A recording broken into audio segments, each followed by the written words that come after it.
আজি নদুৱাৰ সমষ্টিৰ কংগ্ৰেছৰ মনোনীত প্ৰাৰ্থী সুনীল ছেত্ৰী তেখেতে আমাৰ এই মাইনৰিটি অধ্যুষিত 5 মাইল আৰু ৰাজগড় অঞ্চলত তেখেতে ৰেলী কৰিবলৈ আহিলে।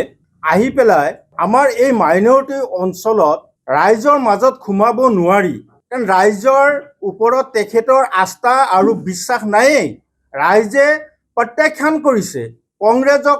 আমাৰ ইছলাম ধৰ্মী যিসকল ইয়াত ৰাইজ আছে ৰাজগড় আৰু 5 মাইল পঞ্চায়তত, যে কংগ্ৰেছক আগতে প্ৰত্যাখ্যান কৰিছে। বহুদিন আগৰ পৰা আমাৰ ডিলিমিটেশ্যন হোৱাৰ পিছৰ পৰাই আমাৰ বিধায়ক পদ্ম হাজৰিকাদেৱ তেখেতক আমাৰ মানুহে আস্থা আৰু বিশ্বাসত লৈছে, কাৰণ তেখেতৰ কৰ্মৰ প্ৰতি মানুহৰ যিটো নেকি তেখেতৰ প্ৰতি যিটো শ্ৰদ্ধা আৰু ভক্তি সন্মান যিটো আমাৰ এই অঞ্চলৰ ৰাইজৰ বাঢ়িছে, সেইকাৰণে আজি এই কংগ্ৰেছক প্ৰত্যাখ্যান কৰাৰ কাৰণে সুনীল ছেত্ৰী তেখেতে আজি ৰোড শ্ব' কৰিবলৈ আহিলে।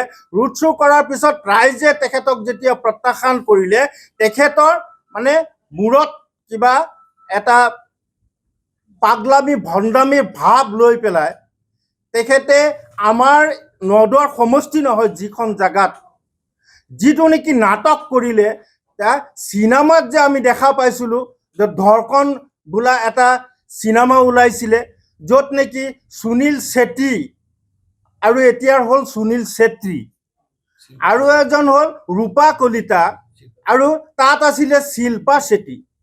এই ধৰ্ষণ পাৰ্ট 2 আজি আমি নপামত দেখিব পালোঁ।